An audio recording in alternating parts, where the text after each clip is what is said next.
right, so we're going to cover the basics today, and it's not a difficult topic if you get kind of those things down. And what you'll find is there's a couple hard, fast rules, and then the rest is going to be up to you. And it really comes down to your type of storage, your type of soil, different things like that. What you've witnessed and experienced throughout the season, growing the dahlias. So I'm going to give you as much info on these different routes to try and help you determine yourself what things are, and like what you do is going to be different from what I do, what is going to be different from what Sharon would do, based on where we are. So we'll learn a little bit about all of those, and of course your questions will be welcome.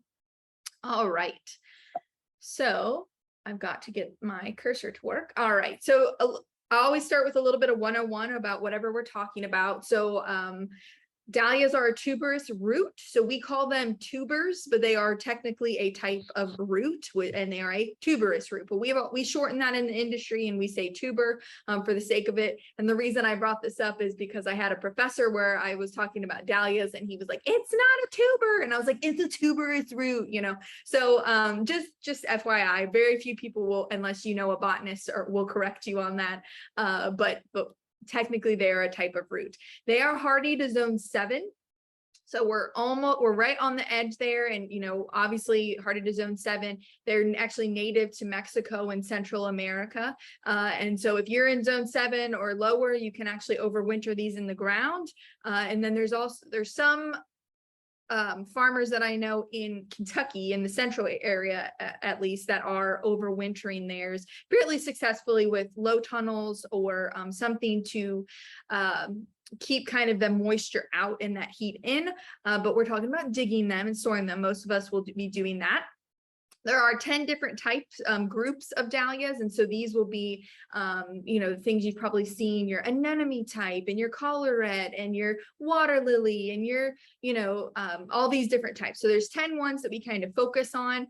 And a lot of people want to know, you know, can they plant dahlias from seed? You will see dahlia seed available, and it is a dahlia.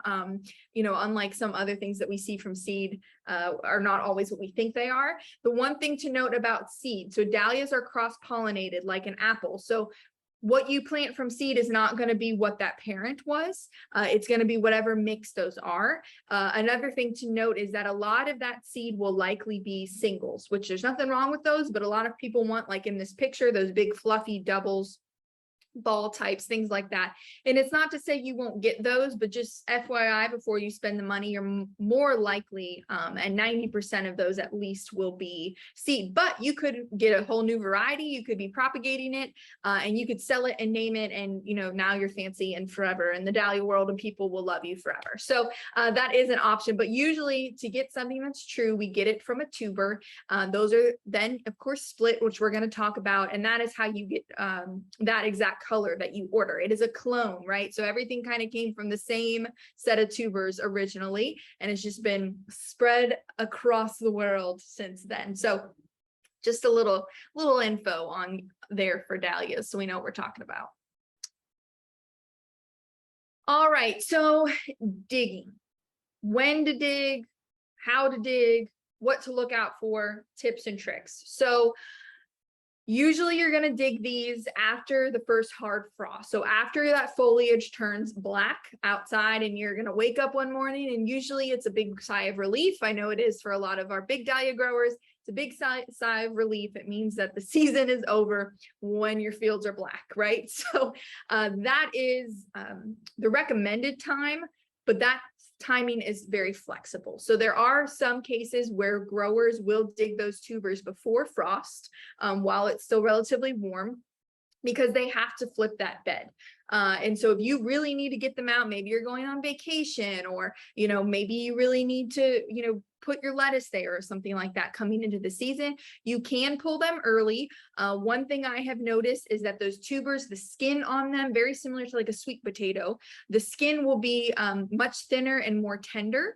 And so you want to just try and not damage them or not be too rough with them, versus after a frost, that skin really thickens up as the soil cools, and they take a lot more damage that way. So just something to think about. If you do decide to dig them early, make sure you leave them out where they can get air movement to them. You don't necessarily have to pack them away the day that you dig them, just somewhere where they're not going to freeze. You can let these stay in the ground after the foliage dies. So really, they just can't, the tubers themselves can't freeze. And we know that after the first hard frost, the soil is going to stay warm for many, many weeks. And if it's like last year where we had like 70 degrees in December, you can leave these in the ground until the ground freezes, essentially. And this, if you have a lot of dahlias, will be nice for your back because you can dig a few every day and get through them that way. They also, very similar to sweet potatoes, that skin, again, will thicken. They just kind of start to go dormant. They get the memo as that soil starts to cool. And so they can be easier to dig. I recommend that you cut the foliage back one day or, a week ahead after they're black, whenever you want, and leave about a foot. And I'll show you a picture later that kind of explains why. But I have made this mistake personally more than one time. Leave at least a foot. You can leave more than that and then cut it back later. And I know you're asking, why do I need to go back and cut it twice? You need something to hold on to. So when you get your broad fork or your shovel or what you're using down in there, you want to be able to grab onto something. And if it's, if you cut that down to soil level where you can't grab on, especially because it's usually cold during this time, it's usually wet and muddy, you're going to have gloves on. It's even harder to hold on to something. And so let this just be the follow what I have messed up and don't do that. So leave at least a foot where you can wrench onto that, pull it out of the ground, put it where you need to. So you can always cut it back later. Ideally, you would be doing this all season long, but make sure you're taking notes of anything that doesn't look right. So this is both in the tuber as well as in the foliage. So inspecting your foliage, looking for signs of virus and verticillium wilt is going to be really important, because that's going to go with your tubers. And if you give your tubers to somebody else, or you plant more of that same tuber, you're going to spread virus or spread wilt to anybody who has that tuber. So it's going to be really important that you're looking out for signs that something just isn't right, is the easiest way to say it. And you're like, well, I don't know what it's supposed to be. You'll know when you see it. It's one of those things where you're like, that doesn't look like the others. And you don't have to know what it is. That's what we're here for as your extension agents. But just keep an eye out for things like that and flag those guys so you dig them and dispose of them. I recommend a pitchfork or a broad fork to dig these, and I go in later with a shovel if I need to, if you have got a really big clump. But if you go in with a shovel first, you're more likely to cut through those tubers, which is what you don't want to do. And so if you go in with a broad fork, you might stab one or two, but you're a lot less likely to ruin your clump. So just a little tip. And then think about, again, don't do what I've done. Think about how you're going to label those tubers as they come out of the ground or before they even come out of the ground. So you always think you're gonna remember or you're gonna know, but I can turn around and walk 5 steps and forget what I just did. So label them. So a really easy way to do it is to get, which a lot of growers do, and they actually even do this before they dig, is they take that flagging tape, like that pink or orange flagging tape, and they write with, a marker on there what the variety is. They tie it around, and another reason to leave that foot. So they tie it around the stem, and then as they dig, they already have them labeled, and then they bolt them together. So if you're one of those people who just doesn't care and you like the surprise, more power to you. But I'm crazy about that, and I want to know what color it is so I can make my fields all beautiful, right? So just think about how you're going to label. Okay, so dividing or not to divide. So there are 2 ways to do it. I think most of the stuff you will find online, people divide. But what I found is that those things from the growers you find online that are putting that out there are usually in like Washington State is a really big dahlia grower, California, a lot of those types of places. And their climate is different than ours. And so here, I think you can make the choice yourself to divide or not to divide. So pros and cons here. and I've done it both ways, so this is my take on it, and I'm sure if you've done this before, you have your own take as well. So pros of dividing: the tubers take up less space. That's just a fact. If you've got a limited amount of room that you're going to store these dahlias, then you might have to divide just because you don't have the space. I can fit, 100 tubers in a tote where I can only fit, 4 clumps in a tote, which is lots of tubers, but not 100 tubers when it comes down to it. You have a better idea of the amount of stock that you have. So if you're looking at buying more next year, or you want to give some to a friend or sell some, or whatever it is you want to do, you'll know roughly how many of the tubers you have of each color, which can be really helpful. You can check your tubers easier in some ways because they're individual. They're in there. You can rifle through them. And, it's easier to kind of grab on. And if you have a rot or something, then you can get rid of the one tuber and not have to deal with the whole clump. And then you can separate tubers for less potential rot. And I have a question mark here because you can still get rot, but essentially what this is your, if you wrap each tuber individually. So an example of this is some people will use newspaper, a sheet of newspaper, and they wrap each tuber in newspaper, and then they store them together in a tote. Well, if I see one tuber is rotting, I can pull it out very easily, and hopefully it hasn't gotten all of its junk onto everybody else, right? And so it can be easier to do that than if you have a whole clump or half a clump that is rotting. Cons of dividing. So first of all, you're tired, right? You just dug up a bunch of dahlias, and if you've got more than, I'd say, 5, you're probably tired and you've been gardening all season, so it's kind of the last thing you want to do. You're also opening up wounds before you store these dormant tubers. So you are cutting into them. You are making, these large wounds that even if you let them callus can still be exposed to fungus and bacteria, insects, etc. You have to wash them. And what do we know about fungus and bacteria and some insects as well? They like water. So they like moisture. So if you have to wash these tubers, not only are you opening up a wound, but you're also wetting that wound down. So you're a lot more likely to contract some disease in there. Some people will tell you they store better. Personally, I think they do store better. But again, that's my specific area, my house, my way of storing with my humidity and blah, blah, blah, which we're going to get into. So it's really up to you and how you've experienced it. Maybe do a couple divided and a couple not. But what I like about not dividing, not only did I not wash them or open up a wound, but also that soil that you pull out, you're going to knock off the big chunks, but that muddy film that has formed on the tubers kind of crusts over. And in my experience, creates sort of like a barrier, helps to hold the moisture in without, having bacteria and stuff get in there. Now, there could, of course, be bacteria and fungus in the soil, but where there's no wounds, it's okay because it's already on there. So that's my 2 cents on that. So if you do decide to wash them at some point, so this, you can see in this top picture, they're washing them. Now this could be in the spring, or this could be, in the fall. I'm not sure, but wanted to show you kind of what to do. Make sure you're putting on something that you can get wet in, because it doesn't matter how far back you're standing, you're going to spray mud all over yourself. So just something to think about. And again, wash or don't wash. If you're going to divide, you need to wash them because otherwise you're just cutting open wounds with dirt everywhere, right? It makes sense. If you decide not to wash them, you're going to just kind of knock off those big clumps. Like I said, you're going to leaving that muddy film on them and knocking off the big stuff and putting them away. If you do decide to divide, leave your tubers out in an area with good air circulation, and that's going to allow those wounds to callus over for a couple days. So after divide, so put them somewhere where they can get good air ventilation, maybe put a fan on them. They also don't need to freeze. And so that can be a great thing. You can dip your tubers if you're worried about things after callusing. You can dip them in a 10% bleach solution, just a quick little dunk. Don't let them sit in there. You can kill the eye that way. But you can give them a quick little dunk, and that just helps to make sure there's no, fungal spores or bacteria on the outside of that tuber.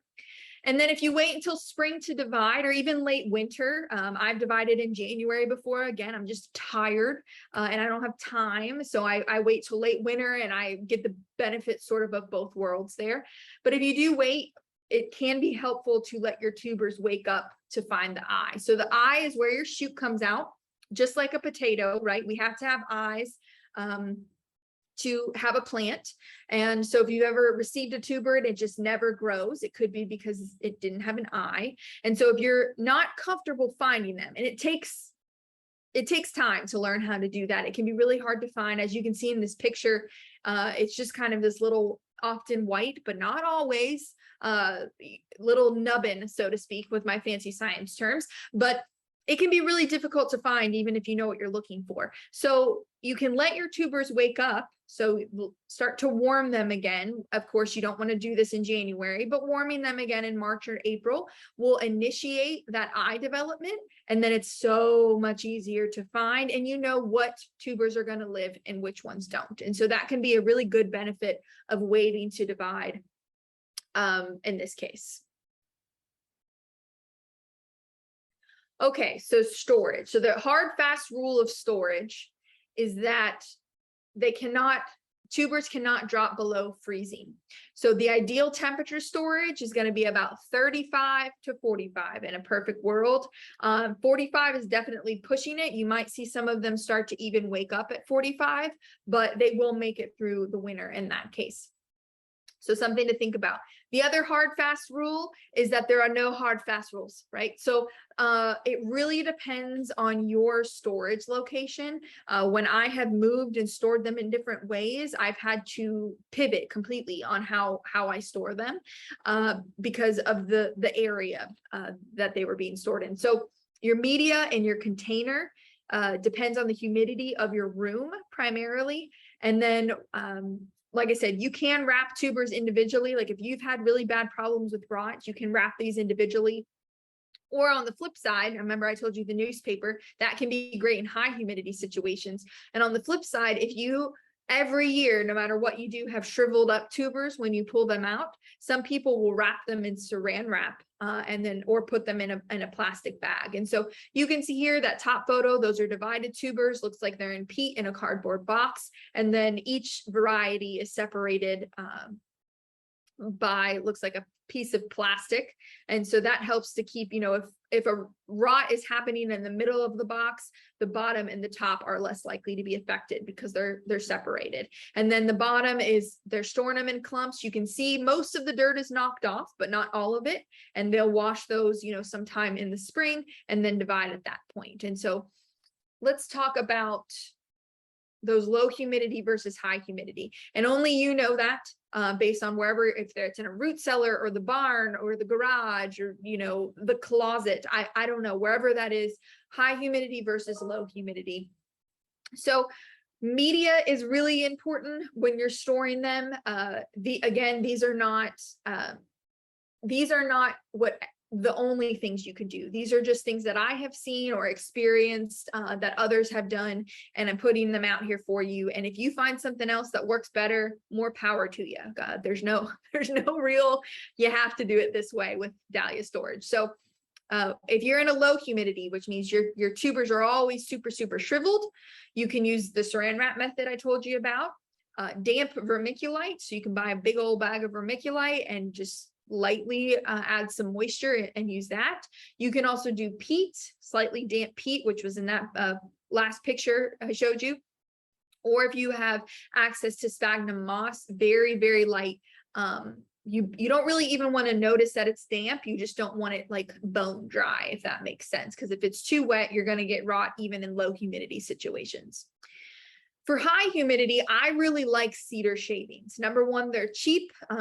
Cedar shavings are pet bedding. So you can go to, Southern States or Tractor Supply or Walmart even and buy you a big bale of it, and it goes really far. So, but if you have, shavings because you're a woodworker or something, you can use those as well. It doesn't necessarily have to be cedar, but cedar is good for, repelling fungus and stuff like that. And even in high humidity, you might wet those down just a little bit because you don't want anything sucking the moisture out of the tubers. Again, vermiculite can be used in this situation too. You just won't use as much water or any water if it's really high humidity to store them in. And I do like vermiculite because it's easy to dig through them and find which ones might get weird. So that can be good. And then again, newspaper will help absorb some of the moisture in the air. And you can put that individually wrapped. You can wrap the chunks, you can wrap 5 in together. It's really up to you. And then your container also matters. So if you are in low humidity, a plastic tote, I know some people who store them in places that's really dry, so they'll use garbage bags because again, it helps to seal that moisture in. Ziploc bags, if you don't have a ton of them, you can get some gallon-sized Ziploc bags and store them in there, or you can do each variety in a Ziploc bag and put them in your tote. And then I've seen several people use the styrofoam coolers. So if you're worried that they might get too cold in the garage or something, you can use those styrofoam coolers to help, maintain not only humidity and stuff, but keep them from getting too cold. And so you choose your media type and put them in there. In high humidity situations, again, you can use a plastic tote because they ventilate just fine. Cardboard can also be used, of course, because there's some air movement that can happen there. And then paper bags can also be used. So I've probably done almost all of this. I've not done the saran wrap because it's usually a higher humidity situation. But I've probably done all of these, and what I'm at now in my current situation on the farm is going to be cedar shavings and a cardboard or plastic tote, depending on what I've got laying around. But like I said, all of these will work. I do really like vermiculite and peat as well. So, it's relatively inexpensive to get a hold of. I don't love reusing that every year. That's always a question people have is, do I reuse that media? I don't recommend it just in case you did have some rot or something weird going on. You don't want that to continue. But things like peat and vermiculite and cedar shavings, all of that can be put into your garden in areas. So you do have that benefit of using it another way. It's not a waste. Okay. So disease and storage problems to look for. So look for diseases when you're digging them out of the field or when you're receiving tubers. So I know we're not talking about receiving them, but I want to make a note here because we have seen a lot in the industry of crown gall and leafy gall problems in tubers. A lot of these are from like your bigger box stores and you're on a lot of your online places that are, online box stores essentially. And I'm not picking on them. You can get great tubers from them, but there is some disease problems that have occurred, and I have seen firsthand, as well as a lot of growers. So it's something to be wary of. If you are going to buy tubers, go to a place that it has. They will advertise that they are certified disease-free, which is like a USDA inspection that happens. They have to send so many tubers in to be certified disease-free of virus and these bacterial infections. So highly recommend, if you have to spend a little bit more for a tuber, it's much better to spend more and know than to lose all of your tubers to, something like gall, and then you have to purchase them all again. And so highly recommend that. There are some great American farms that I know that are certified disease-free from USDA. And there's probably some European ones as well. I'm not aware of them at this time. So look for crown gall and leafy gall. These are the two I see the most. Crown gall is that top picture. Remember I said things just don't look right. You don't have to know what it is. That's the magic of horticulture and, having extension agents. You don't have to know what it is. You just have to know it's not right. And then we can help you with that. So that top picture is crown gall. You can see that growth right at the crown. That's kind of this tuberous. It looks like a cancer, right? And then the bottom one is leafy gall. Also occurs usually at the crown, and it is just a lot of leaves formed in one. Instead of having buds, your eyes that are spread out around, the tuber, they're all packed into one spot. And this is bacterial. You cannot get rid of this. You need to throw this away immediately, or you're going to spread it to everybody else. After you've put your tubers away for the winter, you want to check them about once a month. So you're going to look for rot in there. So open them up, kind of stick your hand down in there, dig around a little bit. It doesn't have to be anything too crazy, but you're feeling for damp areas, for any soft tubers. The amount of times I've put my fingers down into something mushy, it happens. Get used to it with dahlias. So just, check around, especially the bottom of the tote. So that's where you're going to get rot a lot of the time. Look for those shriveled tubers. If they're shriveled, figure out how to get them more humidity. Either add water to the media that you're using. Sometimes a damp piece of newspaper in there will do it, or add a humidifier or something like that. And then if you're starting to see sprouts, those little buds are starting to crack, it's too warm in that area. If it's March, it's probably fine. But if it's January or February, it's too early, and you will really stress them, and they will not grow well that season if they start to sprout too early. And they can also get diseases and stuff as well. All right, and then going into wake up after storage, if you didn't divide at digging, you can divide those, like I said, in late winter or shortly before planting to, sell them or to pre-sprout them, like what's in this picture, where you can pre-sprout and you can take cuttings and make more from single tubers. If you're going to pre-sprout, do that around mid-March, early April. And again, that depends on if you're taking cuttings or not, how early you want to go. But pre-sprouting them is great before they go into the ground. They're less likely to rot. So I say at least 2 weeks, you want to warm them up. So if your goal is to get them in the ground May 5th, 2 weeks beforehand, you should start warming them. And even a month is probably fine in that case. So it just depends on what your goals are. You're a lot less likely to lose tubers to soil rot that way. And that is all I've got.